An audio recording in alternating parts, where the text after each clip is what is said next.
Hello, once again welcome to this series of videos on urban economics and management with a special focus on cities in sub-Saharan Africa. My name is Rusuga Kironde. Our video today is on a subject called non-motorized transport. Now, the problem is transportation of goods and people within the cities of sub-Saharan Africa is very, very difficult. It's a huge problem for both public authorities, governments, but also for the traveling public. Roads are congested with cars, lorries, and people, and motorcycles, pedestrians. It's a common problem. The quantity and the quality of transport infrastructure, especially roads, is improving, but is very much wanting.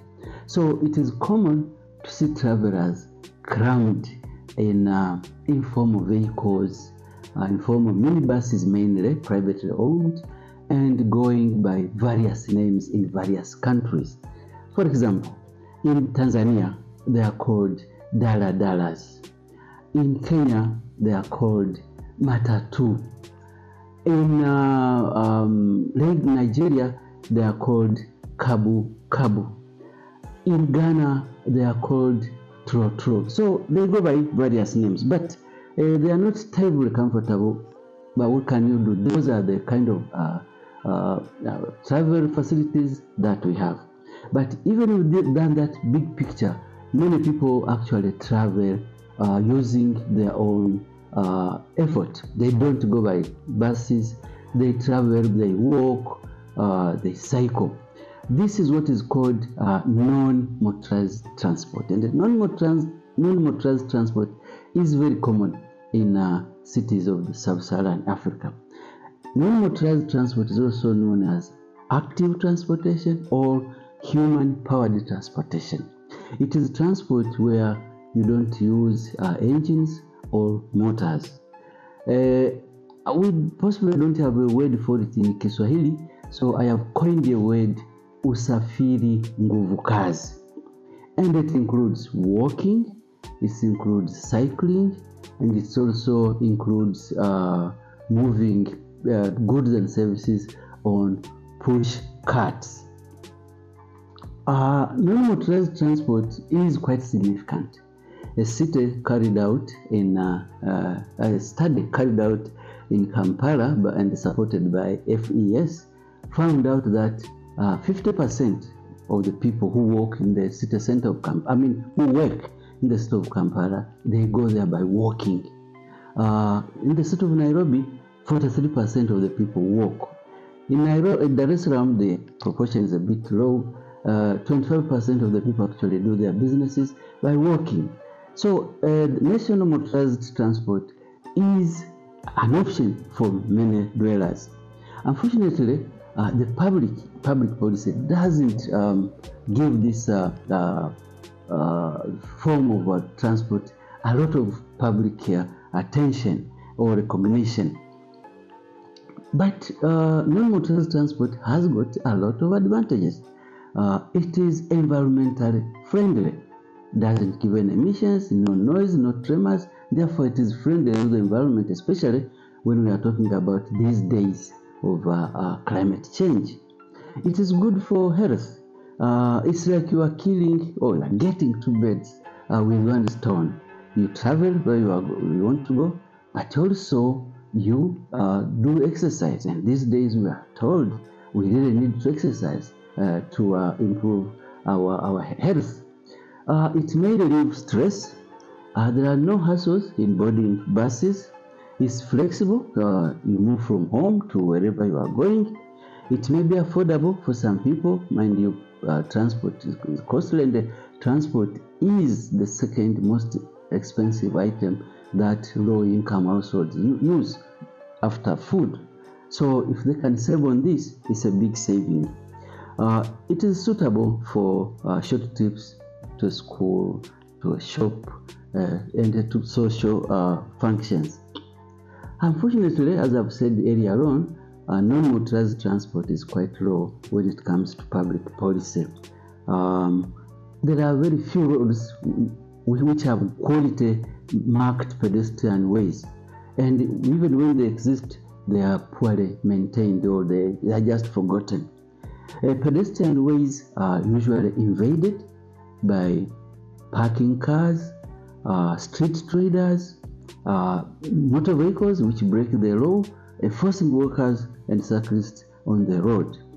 There is hardly any public education to road users on the importance and the maintenance of non-motorized transport. The regulations also are very weak. Even when people use parts of the road meant for non-motorized transport, the regulation is hardly enforced. As a result of this, African roads are actually killers when it comes to non-motorized transport. According to the United Nations Environmental Program in 1922, 261 pedestrians and 18 cyclists are killed on African roads on a daily basis. And the number has actually gone up. According to the African Status Report on Road Safety of 2025, 325 walkers and cyclists are killed daily. This is despite the fact that 78% of Africans walk for transport daily to get essential services. So, for the majority of African population, they rely on non-motorized transport. Yet, African countries are among the least safe places to walk, cycle, or move yourself around in the world. Africa has got the least proportion of cars, but it's got the highest level of accidents on the road.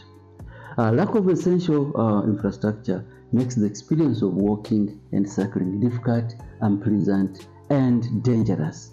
So to address this, certainly there is a need of a paradigm change, which would see urban roads not only for motor vehicles but also for other users, motorists, cyclists, pedestrians, as well as other people who need to use the road. And the public transport should be integrated with walking and cycling. Of course, non-motorized transport has got its own advantages, but there are some challenges that need to be taken into consideration. One, it may not be good for people with abilities, living with abilities, people who are sick, women who are pregnant, those who are aged, children. Non-motorized transport might not be in the best interest. The distance covered could be short. You can't go very long walking. Also, the luggage carried is possibly limited. Also, those who use non-motorized transport are exposed to fumes, to dust, and so on, emitted by vehicles. There are security issues, not just on the roads, but also some parts of the journey might pass through dangerous areas. Unfortunately, also, despite its advantages, non-motorized transport is associated with poverty and backwardness. So, if you walk, it's like you don't have money, or you are not, you are still down to earth. There are cultural issues. In some cultures, women are frowned upon riding bicycles. But of course, as we have pointed out earlier on, you don't have proper infrastructure for non-motorized transport. Also, people who use non-motorized transport can suffer from weather vagaries like rain, snow, hot sun, wind, and they get to their workplace or wherever they are going when they are sweating. So we have a culture of seeing roads as a recluse for motor vehicles. So what is the way forward? We propose that there should be public education for everybody whether this be done in schools, in colleges, in churches, in mosques, in public spaces, which highlights the importance of non-motorized transport. We need to have a paradigm change that non-motorized transport is not poverty. In many of these developed countries like Europe and so on, ministers cycle to work. So there are a lot of all these health and environmental gains. So in new or old road designs and maintenance, it is important that pedestrian parts of the road are clearly marked and well maintained. Of course, engineers will argue that this will add the cost of the road, but then put in the savings that you can realize with better health and also with a better environment. We need also to facilitate bicycle parking. Bicycles also need to be parked somewhere. Cyclists need changing rooms, and also you need security for these people. It's important that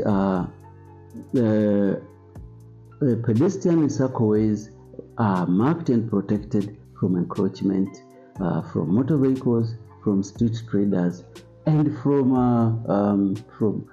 vehicles that leave their streets and when they want to overtake illegally and so on. But also, whenever when you have pedestrian crossings, there should be systems of calming traffic so that pedestrians are not frightened out of their life when they are trying to cross. It is also important to mark and enforce pedestrian crossings and enforce all other regulations that protect pedestrians and cyclists. So when we go for our roads, we must have marked places for cyclists and the pedestrians. We need also to have to have pedestrian crossing well crossed and well highlighted. Sometimes you find that there is no sign anywhere that there is a pedestrian crossing there. Maybe it has faded, and nobody kind of comes to the rescue immediately. And we need, like I said earlier on, we need areas where we can park our bicycles.